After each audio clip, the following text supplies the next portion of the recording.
Hey guys, hello everyone, good evening good evening good evening, नमस्ते नमस्कार, कैसे हैं सभी लोग। मेरी आवाज आ रही है कि एक बार जल्दी से कमेंट सेक्शन में ये बता दो। अब मेरी आवाज आ रही है? हाँ चलो, मेरे को मेरी आवाज आ रही है। आई होप कि आप लोगों को मेरी आवाज आती होगी एकदम प्रॉपरली।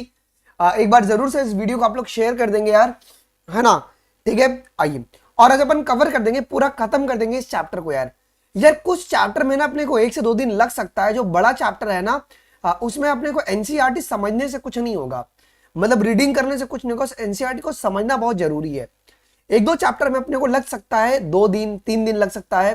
बिकॉज मैं लीपा पोती नहीं करने वाला हूं कि आया सिर्फ रीडिंग करके निकल गया। नहीं नहीं नहीं, एनसीईआरटी की लाइन समझ में आना बहुत जरूरी चीज है यार, है कि नहीं।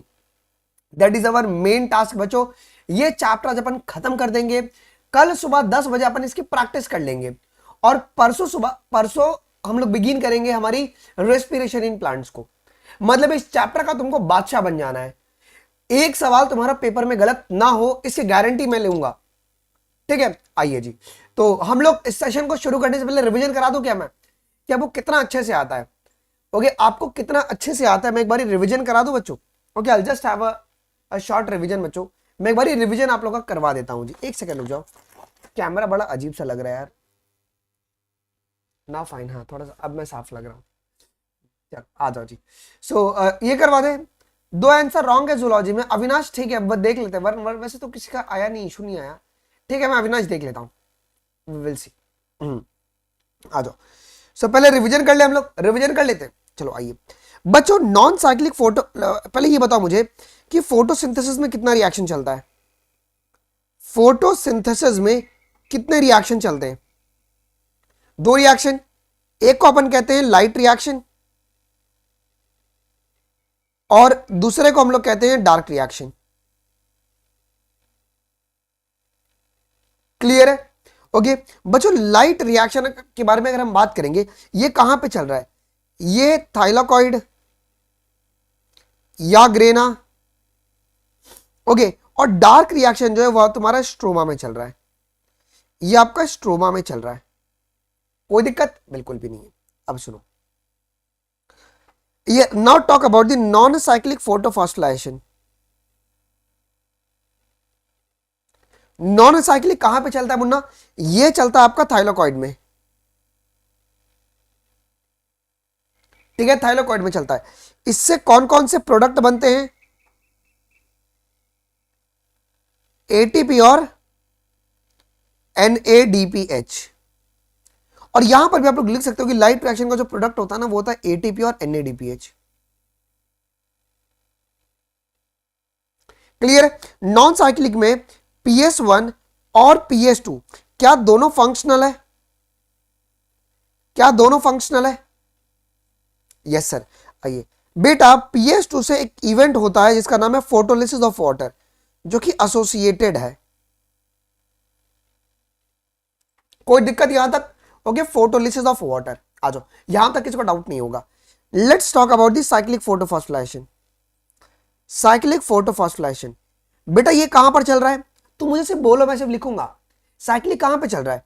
ये आपका स्ट्रोमा लेमिली में चल रहा है क्या? ये आपका स्ट्रोमा लेमिली में चल रहा है। ये आपका स्ट्रोमा लेमिली में चलता है। अच्छा, इसके प्रोडक्ट क्या है? इसका प्रोडक्ट है तुम्हारा एटीपी, ओनली एटीपी,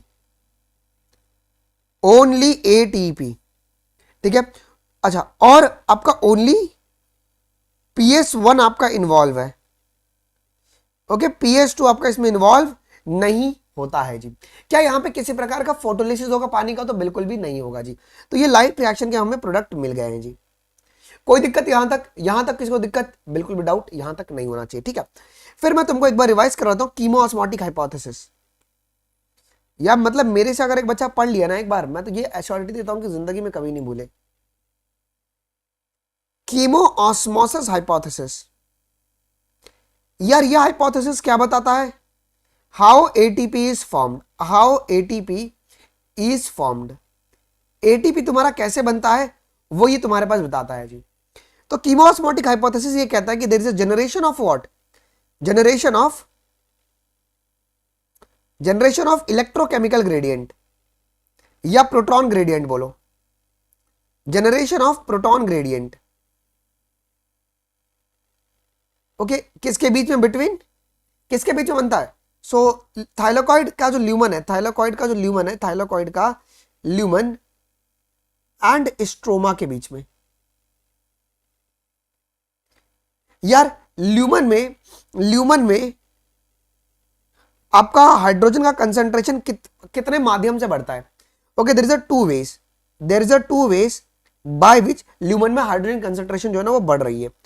पहला माध्यम है तुम्हारा फोटोलिसिस ऑफ वाटर।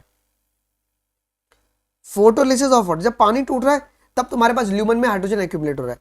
दूसरा क्या है कि जब तुम्हारा इलेक्ट्रॉन ट्रांसपोर्ट हो रहा है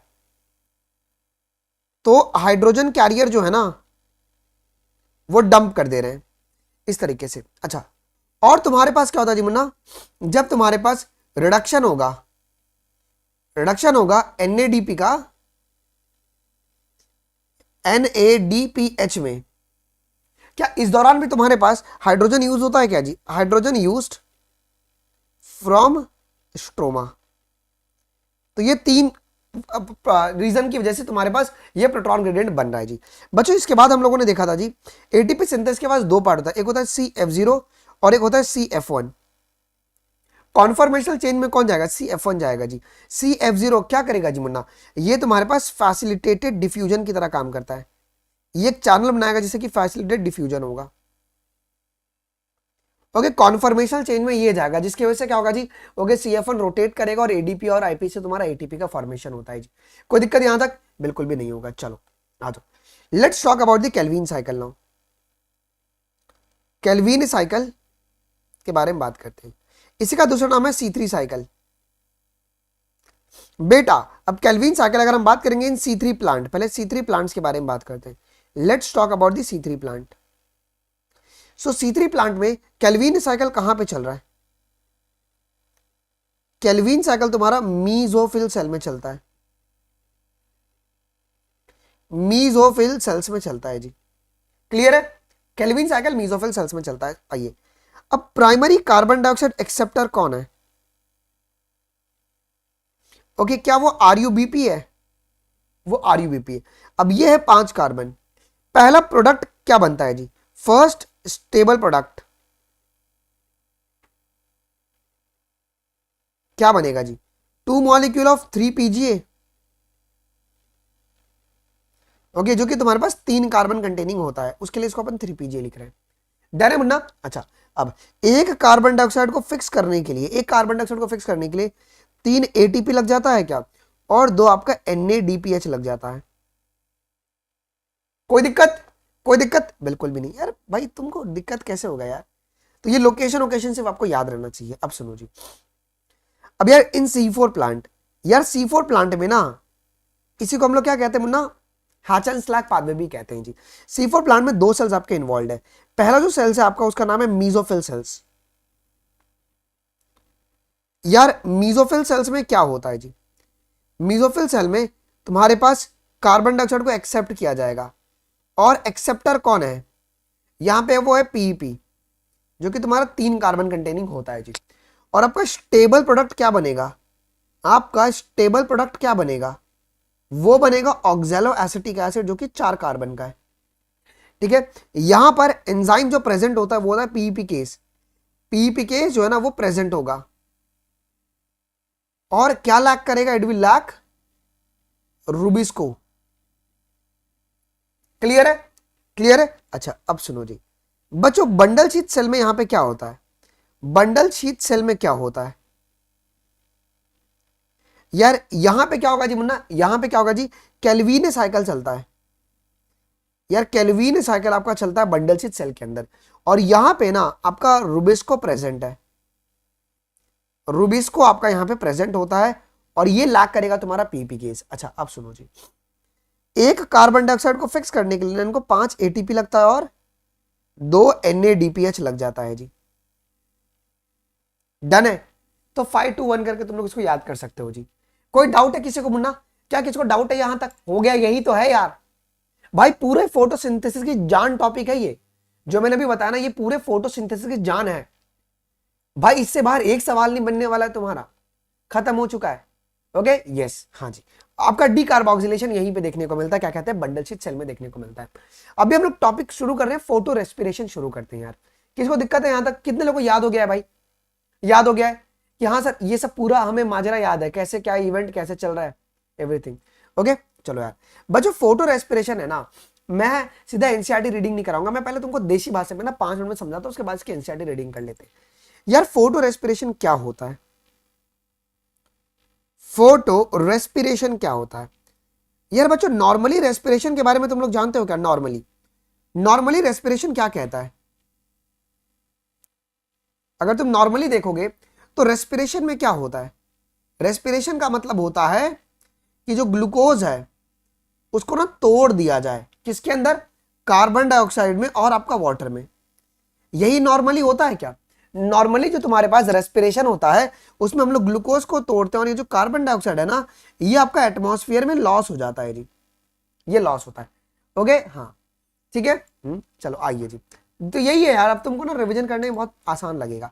अब यार फोटो का मतलब क्या है यार? यहाँ पे फोटो का मतलब है light, in the presence of light, in the presence of light.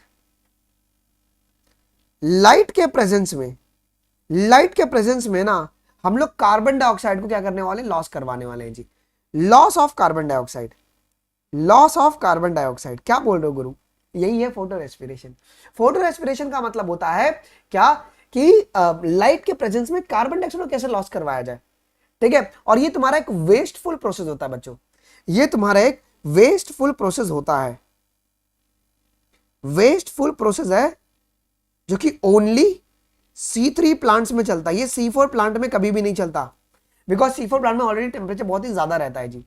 अच्छा अब सुनो जी बच्चों, इसको और आगे कंटिन्यू करने से पहले मैं तुमको एक पॉइंट रिवाइज करवा देना चाहता हूं। देखो यार बेटा, एक एंजाइम था रुबिस्को, कल अपन ने पढ़ा था यार। रुबिस्को में ना ये जो CO लिखा है ना, इसमें दो चीज है, एक होता है कार्बोक्सिलेज, मतलब इसके कार्बन डाइऑक्साइड के लिए भी एफिनिटी होती है और इसकी एफिनिटी ऑक्सीजनेज के लिए भी होती है, मतलब ऑक्सीजन के लिए भी होती है। अगर रुबिस्को की अगर कार्बोक्सिलेज अगर एक्टिविटी काम करेगा तो ये क्या करेगा बच्चों बताओ? अगर रुबिस्को की अगर कार्बोक्सिलेज अगर एक्टिविटी काम करती है तो तुम्हारा कैल्विन साइकिल चलेगा और तुम्हारे पास क्या बनेगा जी मुन्ना? आपके पास पायरुविक एसिड बनता है जी, सॉरी हाँ पायरुविक PGA बनेगा जी, ओके फॉस्फोग्लिसरिक एसिड बनता है आपके पास, PGA बनता है जी। लेकिन लेकिन अगर अगर ऑक्सीजनेज के अगर एक्टिविटी अगर काम कर गई ना, अगर मतलब ये अगर इनिशिएट होगा तो क्या होगा जी?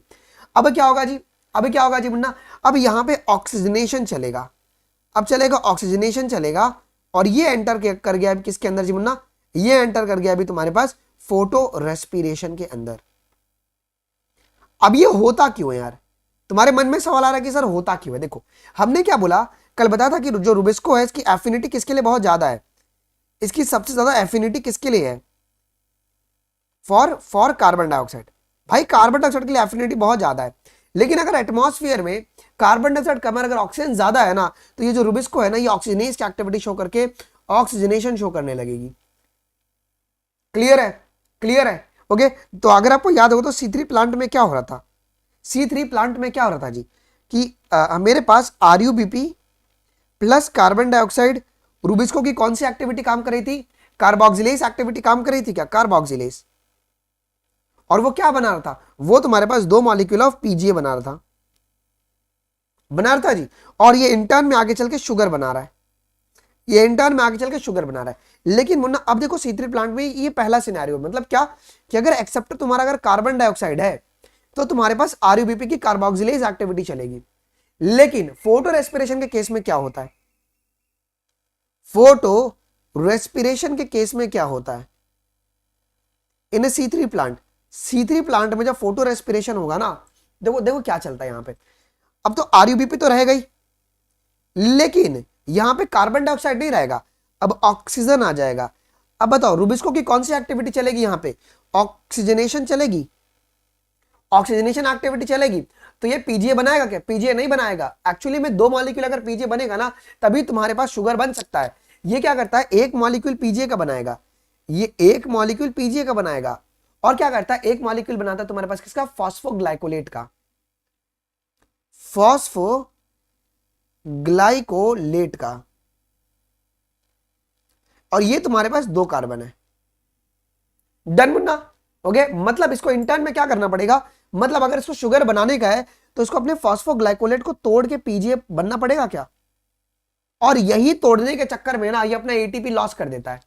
यही तोड़ने के चक्कर में ना यहां पे लॉस ऑफ एटीपी होता है, लॉस ऑफ एटीपी होता है। इसके लिए ना इसको वेस्टफुल प्रोसेस कहते हैं, बिकॉज 2 मॉलिक्यूल अगर रहेगा, अगर 2 मॉलिक्यूल रहेगा ना, क्या कहते हैं, पीजीए का, तभी तुम्हारे पास शुगर तुम्हारे पास बनेगा जी।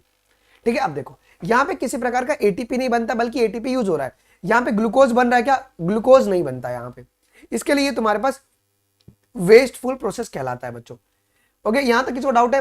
अब फोटो रेस्पिरेशन में 3 ऑर्गन, तो यहां पे मैं लिखवा देता हूं जी। तो फोटो रेस्पिरेशन में क्या हो रहा है, वही रिएक्शन चल रहा है, बट अभी आरयूबीपी के साथ है ना ऑक्सीजन जुड़ गया है। रूबिस्को की कौन सी एक्टिविटी चल रही है, रूबिस्को की कौन सी एक्टिविटी चल रही है, ऑक्सीजनेज की एक्टिविटी चल रही है। क्लियर है। और क्या बना दिया आपका, फॉस्फोग्लाइकोलेट कोलेट और तुम्हारा फॉस्फोग्लिसरिक एसिड, डन मुन्ना यहां तक। ओके, अच्छा, फोटो रेस्पिरेशन को हम लोग वेस्टफुल प्रोसेस क्यों कहते हैं। ओके, ये वेस्टफुल प्रोसेस है, क्यों मुन्ना, कि यार अब एक मॉलिक्यूल पीजे का बनाने के लिए उसको इस फॉस्फोग्लाइकोलेट को पूरा तोड़ना पड़ेगा पीजे के अंदर, जहां पे एटीपी बहुत यूज हो रहा है जी। और ये C4 प्लांट में कभी भी फोटो रेस्पिरेशन देखने को नहीं मिलेगा। ऐसा क्यों नहीं मिलेगा बच्चों, क्योंकि वहां पे ऑलरेडी टेम्परेचर बहुत ज्यादा है, वहां पे ऑलरेडी कार्बन डाइऑक्साइड बहुत ज्यादा है। ये कब होगा, जब तुम्हारे पास कार्बन डाइऑक्साइड ना हो के ऑक्सीजन होगा, तब उस केस में, एकदम एडवर्स केस में आपको देखने को मिलता है जी। डन है, सॉर्टेड है मुन्ना, यही तो है बस, इसके बाद कुछ नहीं पढ़ना है, यही है बस, यही है रात की रानी, बस इतना ही फोटो रेस्पिरेशन। आइए थोड़ा एनसीईआरटी पढ़ते हैं। एनसीईआरटी तुम्हारी देखो क्या कहती है, खत्म हो गया ये, देखो। सो let us try and understand one more process that creates an important difference between the C3 and C4 plant।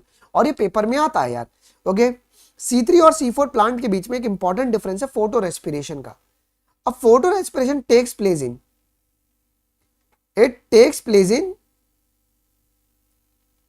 C3 plant. ये बच्चों C3 प्लांट में तो चलेगा, बट ये C4 प्लांट में चलेगा क्या जी, ये तुम्हारा C4 प्लांट में लैक करेगा, but lack in C4 plant,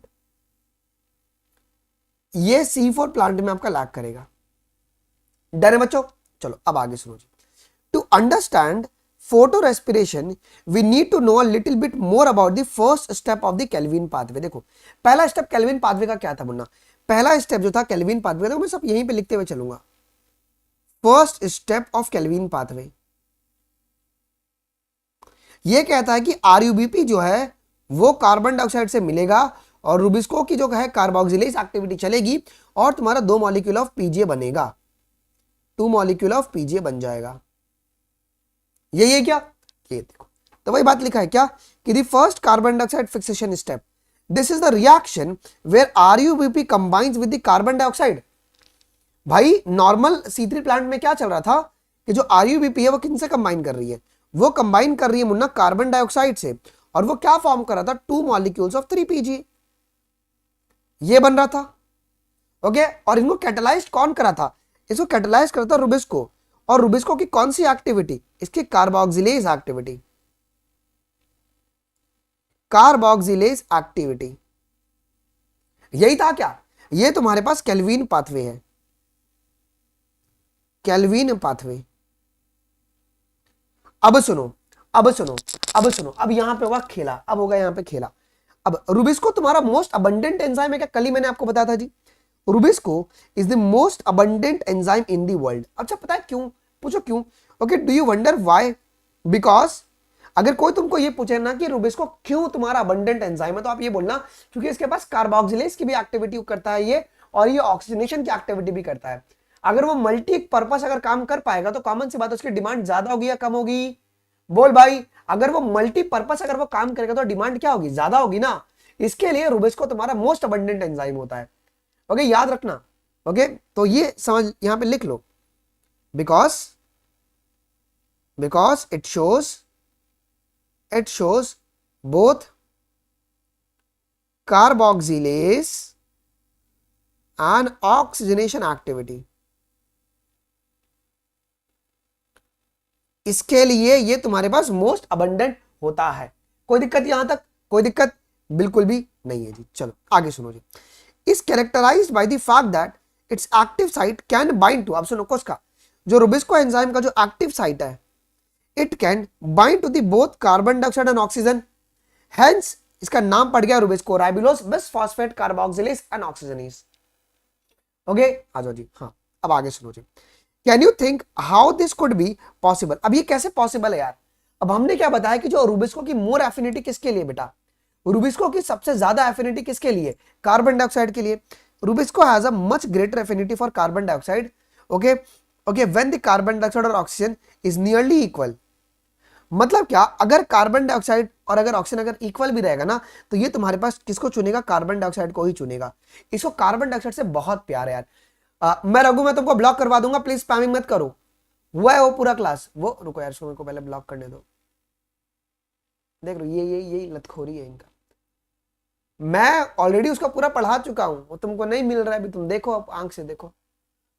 आइए जी, तो रुबिस्को की जो सबसे ज्यादा एफिनिटी है वो कार्बन डाइऑक्साइड के लिए होती है जी। ओके अब सुनो जी। Imagine what would happen if there were not so. मतलब क्या, अब देखो एनसीईआरटी कितना जालिम है। यहाँ पे कह रहा है कि अगर कार्बन डाइऑक्साइड अगर ना हो, नॉट सो का मतलब है there is a no carbon dioxide. अगर कार्बन डाइऑक्साइड ना हो उस समय क्या हो यार? उस समय क्या हो यार? चलो अब सुनो। This binding is competitive. उस समय ये बाइंडिंग कॉम्पिटेटिव बन जाएगा। मतलब क्या, देखो नॉट सो का मतलब ये है कि अगर वो उसका जो कंसंट्रेशन है, इसको तुम पहले हटा दो, एक सेकेंड, इसको ना तुम पहले रफ आउट कर देना। मैं आपको लाइन समझा देता हूं। अगर ऑक्सीजन और कार्बन डाइऑक्साइड कंसंट्रेशन अगर ज्यादा होगी या कम होगी, तो उस केस में क्या होगा? उस केस में क्या होगा मुन्ना? उस समय बाइंडिंग जो है ना वो कॉम्पिटेटिव बन जाएगा। मतलब क्या, कार्बन डाइऑक्साइड बोलेगा कि मेरे को रुबिस्को से बाइंड करना है, ऑक्सीजन कह रहा है कि मुझे बाइंड करना है कि नहीं? ओके ठीक है चलो यार। It is a relative concentration of oxygen and carbon dioxide that determine which of the following two will bind to the enzyme. बहुत इंपॉर्टेंट लाइन लिखा है। किस पर डिपेंड करेगा कि भैया रुबिस्को से कौन बाइंड करेगा, ऑक्सीजन या कार्बन डाइऑक्साइड? वो डिपेंड करता है रिलेटिव कॉन्सेंट्रेशन पर। ऑक्सीजन और कार्बन डाइऑक्साइड के रिलेटिव कॉन्सेंट्रेशन पर डिपेंड करेगा कि रुबिस्को से कौन बाइंड करेगा। अब इन्होंने पूरा केस समझाया है। देखो केस समझाया क्या, देखो आपको ये पता है ना कि अगर कार्बन डाइऑक्साइड अगर बाइंड कर गया तो मुन्ना क्या होगा? अगर कार्बन डाइऑक्साइड अगर बाइंड कर गया तो भैया पीजीए2 मॉलिक्यूल का बनेगा, केल्विन पाथ में कंटिन्यू रहेगा। लेकिन अगर ऑक्सीजन बाइंड करेगा तो क्या होगा? अब देखो एनसीईआरटी क्या कह रही है। देखो in the C3 plant oxygen does bind to the rubisco. Oxygen जो है ना वो रुबिस्को से बाइंड करता है। ऑक्सीजन जो है वो रुबिस्को से बाइंड करता है बच्चों। And hence carbon dioxide fixation is decreased. इसका मतलब क्या हो गया? इस लाइन का मतलब समझो क्या है। बिकॉज अगर ऑक्सीजन अगर बाइंड कर गया रुबिस्को से, तो जो कार्बन डाइऑक्साइड का फिक्सेशन होगा क्या? नहीं होगा, रिड्यूस नहीं हो पा, वो रिड्यूस क्या कहते हैं, फिक्स नहीं हो पाएगा जी। तो वही लिखा गया है कि ये स्टेटमेंट में सवाल आ सकता है कि अगर रुबिस्को की अगर ऑक्सीजनेज अगर एक्टिविटी चलेगी तो कार्बन डाइऑक्साइड फिक्सेशन जो है वो रिड्यूस होगा या इंक्रीज होगा? तो वो आपका डिक्रीज हो जाएगा, रिड्यूस हो जाएगा जी। हियर अब क्या होगा जी? अब रुबिस्को की ऑक्सीजनेज एक्टिविटी चल रही है। Here the RUBP instead of binding converted to the two molecules of the PGA binds with the oxygen to form the one molecule of the phosphoglycerate। देख लो PGA बन गया है, एक मॉलिक्यूल तुम्हारे पास PGA का बना है, एक मॉलिक्यूल तुम्हारे पास PGA का बना है, और तुम्हारे पास एक मॉलिक्यूल बना है फॉस्फोग्लाइकोलेट का जो कि 2 कार्बन का है। और इसी को अपन कहते हैं फोटो रेस्पिरेशन। क्या लाइन सभी को समझ में आया? फोटो रेस्पिरेशन का मतलब बहुत सिंपल है, जब रुबिस्को की ऑक्सीजनेज एक्टिविटी काम करे, मतलब RUBP जब ऑक्सीजन से बाइंड करके क्या बनाएगा? फॉस्फोग्लिसरेट PGA बनाएगा एक मॉलिक्यूल, और एक फॉस्फोग्लाइकोलेट बनाएगा जो कि 2 कार्बन का है। इसको कहते हैं फोटो रेस्पिरेशन। क्या अगर RUBP अगर कार्बन डाइऑक्साइड से बाइंड करके अगर 2 मॉलिक्यूल ऑफ PGA बनाएगा तो क्या तुम उसको फोटो रेस्पिरेशन कहोगे? नहीं यार, वो फिर केल्विन पाथवे चल रहा है। ठीक है चलो जी। In the photo respiratory pathway there is a neither synthesis of the sugar. क्या यहाँ पे शुगर बना? क्या नहीं बना, बिकॉज शुगर बनने के लिए 2 मॉलिक्यूल PGA का होना बहुत जरूरी है जी। एंड नर ऑफ द ATP, और यहाँ पे ATP भी नहीं बना। इसके लिए rather it results with the release of carbon dioxide. अब हाँ क्या बोला यहाँ पे? अब यहाँ पे कार्बन डाइऑक्साइड रिलीज हो रहा है ना भाई। फोटो रेस्पिरेशन का मतलब क्या होता है? मैंने पीछे लिखा है ना, loss of, okay, loss of carbon dioxide in presence of light. Light के प्रेजेंस में कार्बन डाइऑक्साइड के लॉस को कहते हैं ना, मतलब क्या, जब फोटो रेस्पिरेशन चल रहा है हम पूरा पाथवे नहीं पढ़ेंगे बिकॉज वो तुम्हारे इन सिलेबस में नहीं है, एनसीईआरटी में नहीं है, ठीक है। तो उस समय क्या हो रहा है मुन्ना, जब तुम्हारे पास कार्बन डाइऑक्साइड का लॉस हो रहा है, कहां पे लॉस हो रहा है जी, फोटो रेस्पिरेशन में आपका लॉस होता है जी। देखो, rather it result the release of carbon dioxide with the utilisation of ATP, देख रहे हो। तो ये वेस्टफुल हुआ या तुम्हारे पास यूजफुल हुआ, याद रखना यहाँ पे, जब कार्बन डाइऑक्साइड रिलीज हो रहा है ना उस समय है ना ये एटीपी को यूज कर ले रहा है। ओके, अच्छा जी। In the photo respiratory pathway there is a no synthesis of the ATP और एनएडीपीएच। तो बायोलॉजिकल जो फंक्शन है फोटो रेस्पिरेशन का वो तक अभी तक हमें पता भी नहीं है ये है क्यों, उसके लिए इसको अपन वेस्टफुल प्रोसेस कहते हैं जी। अब ये सवाल आता है कि सर C4 में ये क्यों नहीं चलता, ये तुम्हारे पास C3 में तो चलेगा, ये C3 में तो चलेगा, बट ये C4 में नहीं चलता। इसका कारण सुनो क्या है। देखो, C4 में कार्बन डाइऑक्साइड कंसंट्रेशन इतना ज्यादा होती है ना, और सुनो और एक बहुत बढ़िया बात क्या है ना कि केल्विन साइकिल के लिए जो कार्बन डाइऑक्साइड चाहिए उसको बाहर से सप्लाई नहीं करना है। जब मैलिक एसिड जब टूटता है ना क्या कहते हैं पीपी के अंदर, सॉरी पायरुविक एसिड के अंदर, उसी समय वाला जो कार्बन डाइऑक्साइड है वही तुम्हारा यूज होता है। तो दो कारण है जिसके वजह से तुम्हारे पास C4 में ना ये फोटो रेस्पिरेशन नहीं चलता है जी। ओके, देखो जी, in the C4 plant photo respiration does not occur, this is because they have a mechanism that increase the concentration of carbon dioxide. देखो यार, कहीं पर भी अगर कार्बन डाइऑक्साइड कंसंट्रेशन अगर कम होगी, किसके अंदर, किसके अंदर, C4 प्लांट के अंदर, उनके पास ऐसा मैकेनिज्म है कि वो इंक्रीज कर लेंगे अपने कार्बन डाइऑक्साइड के कंसंट्रेशन को। ओके, ये इंक्रीज कर लेते हैं। Okay, at the enzyme site, enzyme site का मतलब क्या, रुबिस्को की जगह पर ये अपने कार्बन डाइऑक्साइड के लेवल को बढ़ा देंगे। अब यहाँ पे कौन काम करेगा बताओ, अब कौन काम करेगा यहाँ पे, फिर रुबिस्को का कौन सा एक्टिविटी काम करेगा, कार्बोक्सिलेज एक्टिविटी काम करेगा। अब सुनो जी, this takes place where the C4 acid from the mesophyll is broken down in the bundle sheath cell to release the carbon dioxide। भैया कार्बन डाइऑक्साइड रिलीज कहां पे होता है, बंडल शीथ सेल में। जब तुम्हारा जो C4 एसिड है, मैलिक एसिड है, जब वो टूटेगा किसके अंदर, पायरुविक एसिड के अंदर, उस समय जो कार्बन डाइऑक्साइड रिलीज होता है वही तुम्हारे पास कहां पे जाएगा, वही तुम्हारे कहां पर जाता है जी, केल्विन पाथवे में जाता है। तो ये ब्रेकडाउन कहां पे चल रहा है, बंडल शीथ में चल रहा है, मेसोफिल में चल रहा है, बताओ यार, दिमाग लगाओ, दिमाग लगाओ, ये तुम्हारा बंडल शीथ में चल रहा है, ठीक है। तो वही लिखा गया यहाँ पे जी। Okay, from the mesophyll is broken down in the bundle sheath cell, लिखा है ना, बंडल शीथ सेल में इसको तोड़ दिया गया जी, जिससे कार्बन डाइऑक्साइड निकल गया। इससे क्या हो गया जी ना, बंडल शीथ सेल में कार्बन डाइऑक्साइड का लेवल बहुत बढ़ गया है क्या जी। देखो, this result in increasing the intracellular concentration, inter मत बोलना, यहाँ पे स्टेटमेंट में वो सवाल घुमा सकता है। ये आपके इंट्रासेलुलर कंसंट्रेशन जो है ना, intracellular concentration of carbon dioxide बढ़ गई, बढ़ गई है क्या, चलो बढ़ गई है जी। in turn this ensured that the Rubisco functions as a carboxylase minimizing the oxygenase activity। इसका मतलब क्या हुआ, अंदर कार्बन डाइऑक्साइड का लेवल बढ़ गया तो रुबिस्को का जो है ना वो कार्बोक्सिलेज एक्टिविटी काम करेगा जी। अब सुनो जी, note that you know that the C4 plant lack of food respiration, you probably can understand why productivity and yield are better in this। Common सी बात है ना, बिकॉज एक ही एक्टिविटी चल रहा है, इसको डिपेंड वो ऑक्सीजनेस एक्टिविटी करेगा नहीं, इस यही रीजन है जिससे कि C4 प्लांट में ना प्रोडक्टिविटी और जो यील्ड है ना ये बहुत ही बेटर होता है जी। ओके, अच्छा, और दूसरी बात क्या है, C4 प्लांट है ना हाई टेम्परेचर में भी रहता है। In addition to this plant shows a tolerance to the higher temperature. Okay, yes, आ जाओ जी। अब इस टेबल को भी कर ले क्या मुन्ना, इस टेबल को भी कर लेते हैं, आ जाओ, तो इस टेबल को भर लेते हैं, पूरा रिवीजन हो जाएगा जी। ओके, आइए जी। हाँ, अब cell type in which the Calvin cycle takes place, देखो यार C3 प्लांट में कहां पे चलेगा जी, ये मेसोफिल सेल्स में चलेगा क्या, अलग ये ले लेता हूं, ये मेसोफिल सेल में चलता है मुन्ना। और C4 प्लांट में तुम्हारे पास कौन कौन से सेल पार्टिसिपेट करेंगे जी, ओके, मेसोफिल सेल्स प्लस तुम्हारे बंडल शीथ सेल्स दोनों पार्टिसिपेट करते हैं। Cell type in which the initial carboxylation reaction occurs, देखो C3 में भैया मेसोफिल सेल में ही होता है इनिशियल कार्बोक्सिलेशन, तुम्हारा PGA बनता है, और यहां पर भी मेसोफिल सेल्स में ही होता है जी। ओके, सो सॉरी, चलो जी। How many cells does the leaf have the to fix the carbon dioxide, देखो अगर तुम बड़े गौर, C3 में तुम्हारे पास एक ही तुम्हारे पास सेल होता है, उसका नाम क्या है जी, मेसोफिल सेल है उसका नाम, ठीक है। और C4 में तुम्हारे पास दो सेल्स होते हैं जी, कौन कौन से, एक होता है मेसोफिल सेल्स और एक होता है बंडल शीथ सेल्स। अब प्राइमरी एक्सेप्टर यहां पे कौन है जी, RUBPA क्या, और यहां पे कौन है जी, यहां पे यहाँ पे पीईपी है जी। अब ये तुम्हारा 5 कार्बन है और ये तुम्हारे पास 3 कार्बन है। देखो ये सवाल यहाँ पे लिखा, number of carbon in the primary acceptor. अब यहाँ पे 5 कार्बन है और यहाँ पे तुम्हारा 3 कार्बन है। ओके यस, अब सुनो जी, which is the primary carbon dioxide fixation product. यहाँ पे क्या बनता है तुम्हारे पास, ओके 2 मॉलिक्यूल ऑफ 3 पीजीए बनता है क्या जी, 2 मॉलिक्यूल ऑफ पीजीए बनता है जी। और यहाँ पे पीवाई में क्यों लिख रहा हूँ यार, पीजीए। और यहाँ पे 1 मॉलिक्यूल बनता है तुम्हारे पास किसका जी, ऑक्सैलो एसिटिक एसिड का।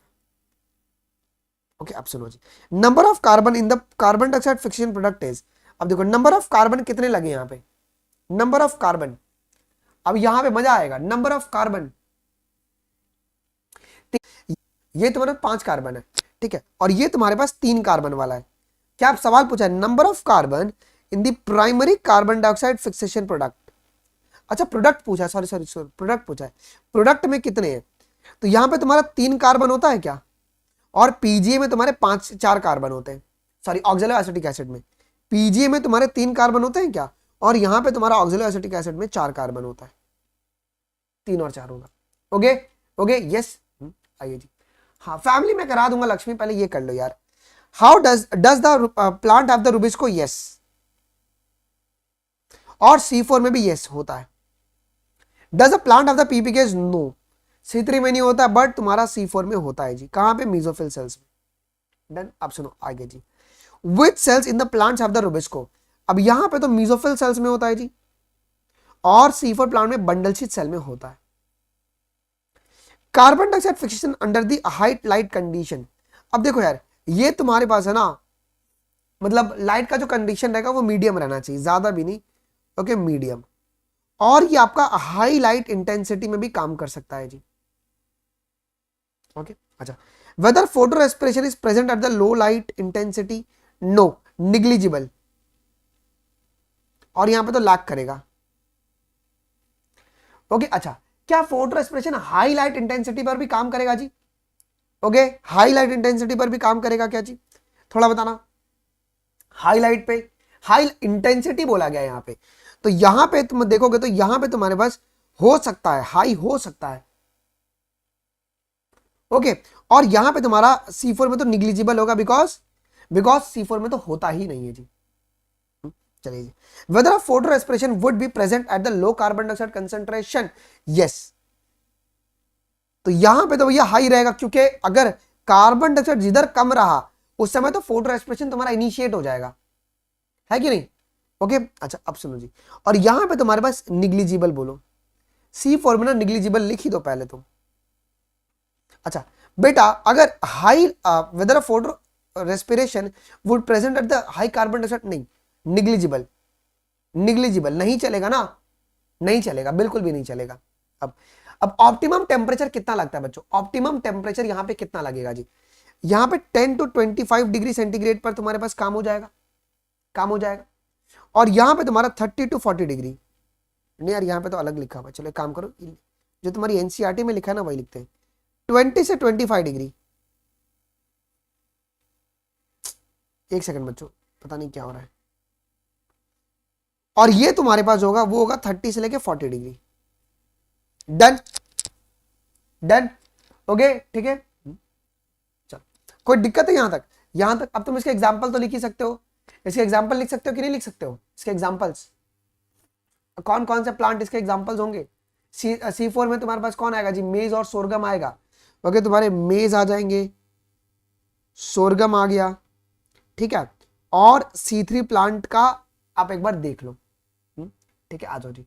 किसको डाउट है सर, मेरा डाउट प्लीज। शिखा क्या कह रही है, क्या कह रहे हो, क्या कह रहे हो सर, C4 में बस बंडल शीट सेल होगा ना, नहीं नहीं नहीं, हाँ अमित तुम्हारे बोलने से नहीं होगा ना बाबू, बंडल शीट और ये दोनों होता है जी, दोनों होता है जी, ओके ठीक है चलो यार।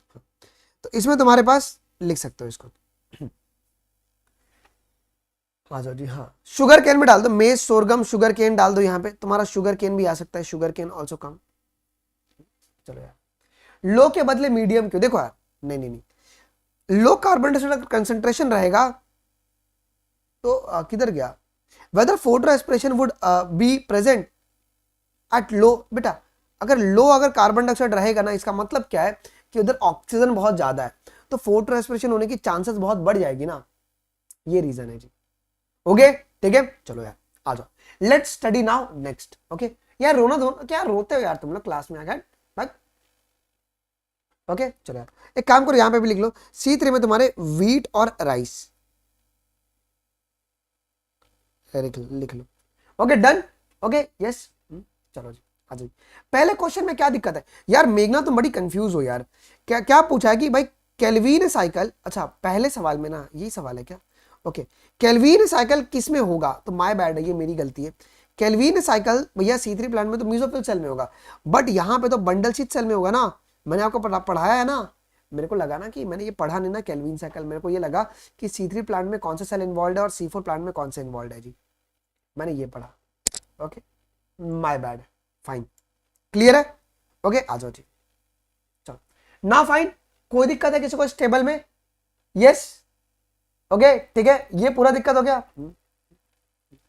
चलो आ जाओ जी, चलो वो मैंने पढ़ा नहीं पूरा, मैंने पूरा पढ़ा नहीं, चलो आ जाओ जी, लेट्स स्टडी दिस नाउ। हाँ factors affecting the rate of photosynthesis, पूरा एकदम एनसीईआरटी को एकदम फटाफट पढ़ लेते हैं जी, इसमें अपने को एनसीईआरटी ही पूरा पढ़ना है, ओके बाहर कुछ भी नहीं पढ़ना है।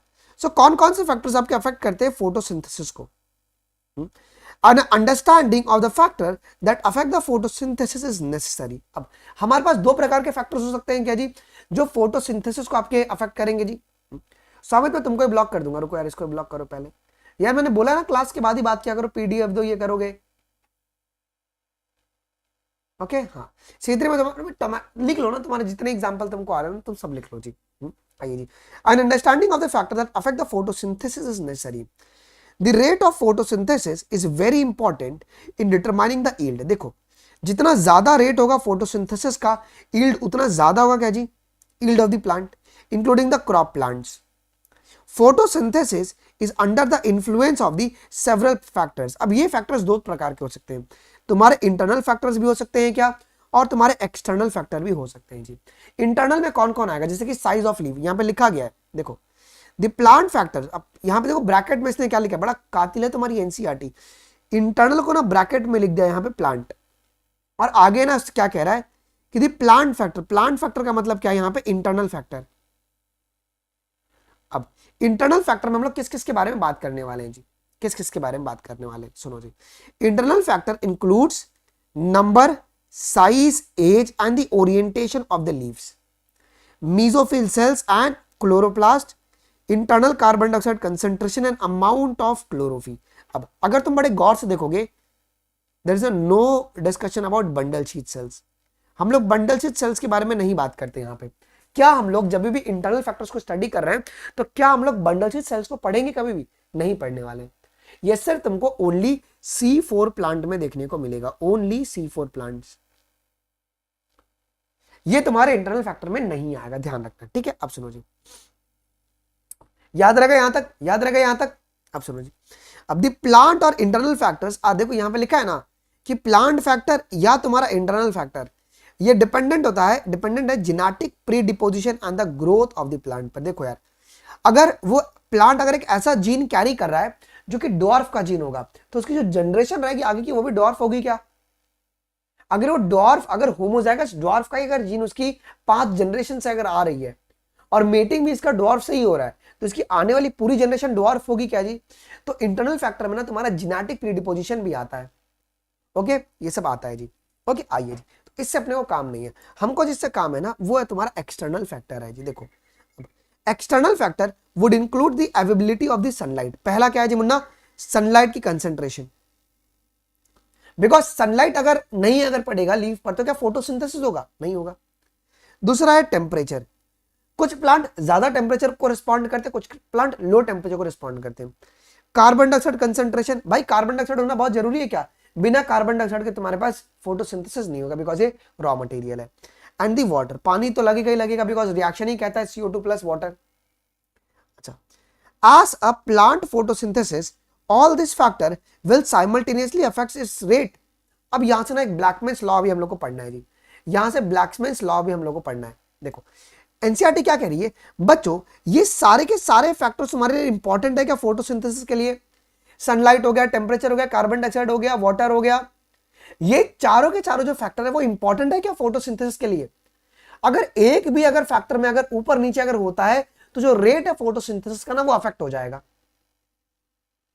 है कि नहीं। बड़ा एकदम सिंपल सी बात सुनना, तो वही बोला गया यहां पे क्या, हेंस दो several factors interact and simultaneously affect the photosynthesis और कार्बन डाइऑक्साइड फिक्सेशन। तो फोटोसिंथेसिस का दूसरा नाम होता है कार्बन डाइऑक्साइड फिक्सेशन। अच्छा अब देखो, यूजुअली एक ही फैक्टर है क्या, इज द मेजर कॉज और is the one that limits the rate. अब अक्सर क्या होता है ना, देखो प्लांट को ना सब कुछ नहीं मिल सकता है। अब मैं इस लाइन को समझाने के लिए ना एक ब्लैंक स्लाइड लेता हूं, एक ब्लैंक स्लाइड लेता हूं, ठीक है। समझो बच्चों, कोई प्लांट है, उस प्लांट को ना टेम्परेचर बहुत दिया गया, समझो कार्बन डाइऑक्साइड बहुत है, ओके, टेम्परेचर भी मतलब ठीक ठाक है, मतलब ऑप्टिमम है। ऑप्टिमम का मतलब है कि इतना जिसपे वो काम कर पाए, ऑप्टिमम टेम्परेचर दिया गया जी, वाटर भरपूर दिया गया, बट लाइट नहीं दिया गया, लाइट नहीं दिया गया जी, लाइट नहीं दिया गया जी। अब बताओ रेट ऑफ फोटोसिंथेसिस अभी कौन डिटरमाइन करेगा। अब इस केस में जो रेट है ना जो फोटोसिंथेसिस का, वो डिटरमाइन करेगा जो मिनिमल वैल्यू में प्रेजेंट है, जो मिनिमल वैल्यू में प्रेजेंट है ना, ये जो डिफिशिएंट वैल्यू में प्रेजेंट है, वैल्यू में प्रेजेंट है, वो डिटरमाइन करेगा रेट ऑफ फोटोसिंथेसिस को। मतलब क्या, अगर सनलाइट की अगर कंसंट्रेशन अगर हम बढ़ा देते हैं तो वापस से जो तुम्हारे पास फोटोसिंथेसिस है वो तुम्हारे पास क्या होगा जी, बैलेंस आउट हो जाएगा जी। इसी को ब्लैक्समैन्स लॉ कहते हैं। तो ब्लैकमैन्स लॉ क्या कहता है कि कोई एक ऐसा प्रोसेस, जैसे कि फोटोसिंथेसिस एक प्रोसेस है, इसमें 5 फैक्टर इंपॉर्टेंट है, जो रेट है ना वो डिटरमाइन करेगा उसका मिनिमम वैल्यू या डिफिशिएंट वैल्यू। ओके, यही तुम्हारा ब्लैक्समैन्स लॉ है, सिंपल सी बात है। ओके यस, बहुत सिंपल सी बात है ये। चलिए जी, तो usually one factor is a major cause is the one that limit the rate.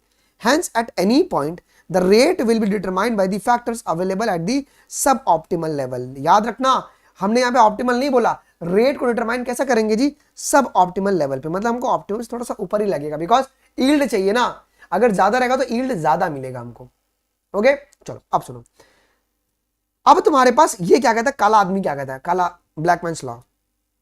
Whereas several factors affect any biochemical process, Blackman's law comes into the existence, into effect.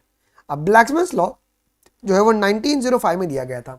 ये law कब आएगा जी मुंडा, जब एक प्रोसेस के पीछे 5-6 factors responsible हो। सुनो भैया, ये लॉ हर जगह नहीं आएगा, ये लॉ हर उस प्रोसेस में आएगा जहां पे कोई एक प्रोसेस के पीछे 5-6 फैक्टर्स रिस्पॉन्सिबल हो। ओके, ये क्या कहता है, this state the following, if the chemical process जैसे कि photosynthesis is affected by more than one factor, समझो लाइट की कंसंट्रेशन कम कर दी गई है और वाटर रखा गया बट ठीक ठाक है, then the rate will be determined by the factor which is nearest to its minimal value. It is a factor which directly affect the process. इसका मतलब क्या, ये जो मिनिमम वैल्यू में प्रेजेंट है यही तुम्हारे रेट को सीधा अफेक्ट कर रहा है क्या, अगर इसकी कंसंट्रेशन अगर मैं बढ़ा दूंगा तो फोटोसिंथेसिस का रेट जो है ना वो बढ़ जाएगा जी। If its quantity is changed, किसका, मिनिमल वैल्यू का अगर हम लोगों ने क्वांटिटी अगर बदल दिया तो क्या होगा जी, वापस से नॉर्मली प्रोसेस चलने लगेगा। ओके यस, हाँ ठीक है, यहां तक कोई दिक्कत है यार, यहां तक कोई दिक्कत है किसी को। तो ये पैराग्राफ ये कह रहा है कि जो फोटोसिंथेसिस है ना उसके लिए इंटरनल और एक्सटर्नल फैक्टर दोनों रिस्पॉन्सिबल है। इंटरनल में क्या है जी, अगर लीफ छोटा होगा यार, साइज अगर लीफ का छोटा होगा तो भैया ज्यादा खाना नहीं बन पाएगा, अगर लीफ बहुत बूढ़ा होगा तो खाना ज्यादा नहीं बना पाएगा। ओके, एक्सटर्नल फैक्टर में कौन आएगा जी, लाइट, टेम्परेचर, कार्बन डाइऑक्साइड और वाटर आ जाएगा जी। ठीक है, अगर एक प्रोसेस अगर 3 से 4 फैक्टर उसको गवर्न कर रही है तो जो उसका रेट है उसको डिटरमाइन कौन करेगा, जो नियरेस्ट वैल्यू में प्रेजेंट है उसके। डन है मुन्ना। ओके, फॉर एग्जाम्पल देखो, for example despite the presence of a green leaf, an optimal light and a carbon dioxide condition, the plant may not photosynthesize if the temperature is very low। मतलब अगर temperature अगर बहुत लो हो गया तो क्या plant photosynthesis करेगा, नहीं करेगा जी। This leaf is given the optimal temperature will start photosynthesising. मतलब क्या, अगर मैंने उसको टेम्परेचर दिया तो ये वापस से फोटोसिंथेसिस करना शुरू कर देगा। कोई दिक्कत क्या, कोई दिक्कत क्या, कोई दिक्कत यहां तक, बिल्कुल भी नहीं है। चलो आइए, पहला है हमारे पास लाइट। तो लाइट की ना देखो, मैं अब एक एक चीज तुमको बड़े ध्यान से पढ़ाऊंगा, बड़े फोकस होकर पढ़ना जी। अब लाइट की ना 3 चीज बहुत इंपॉर्टेंट है यार। एक होती है लाइट की ना क्वालिटी, एक होती है लाइट की ड्यूरेशन और एक होती है लाइट की इंटेंसिटी। यार ये तीन चीजें ना, अभी तुम्हारी एनसीईआरटी में इनडायरेक्टली लिखा हुआ है जी। ओके ठीक है, ये तुम्हारी एनसीईआरटी में लिखा हुआ है जी। ओके चलो हाँ ठीक है, अलग में बस पहले ये पढ़ लो यार, उसके बाद अपन करते बात है। देखो तो लाइट के ना तीन फैक्टर्स बहुत इंपॉर्टेंट है। एक है लाइट की क्वांटिटी, लाइट का ड्यूरेशन और लाइट की इंटेंसिटी। पहले देसी भाषा में समझो, अगर लाइट की अगर क्वालिटी अगर अच्छी नहीं रहेगी तो क्या यील्ड होगा? नहीं होगा। अगर लाइट का ड्यूरेशन अगर बहुत शॉर्ट पीरियड तक अगर प्लांट को दिया गया तो भी यील्ड नहीं होगा। अगर लाइट की इंटेंसिटी अगर बहुत ज्यादा रहेगी तो मेसोफिल सेल जल जाएंगे। लाइट की इंटेंसिटी अगर बहुत कम रहेगी तो भैया फोटोसिंथेसिस नहीं होगा जी, है ना। तो वही बोला गया। देखो we need to distinguish between the light quality, light intensity and the light duration, duration of the exposure of light. देखो तुम्हारी एनसीईआरटी कह रही है लाइट के तीन फैक्टर बहुत इंपॉर्टेंट है, लाइट की क्वालिटी, लाइट का इंटेंसिटी और लाइट का duration. Okay, while discussing light as a factor that affect the photosynthesis. अब देखो लाइट एज अ फैक्टर मुन्ना अफेक्ट कर सकता है क्या फोटोसिंथेसिस को?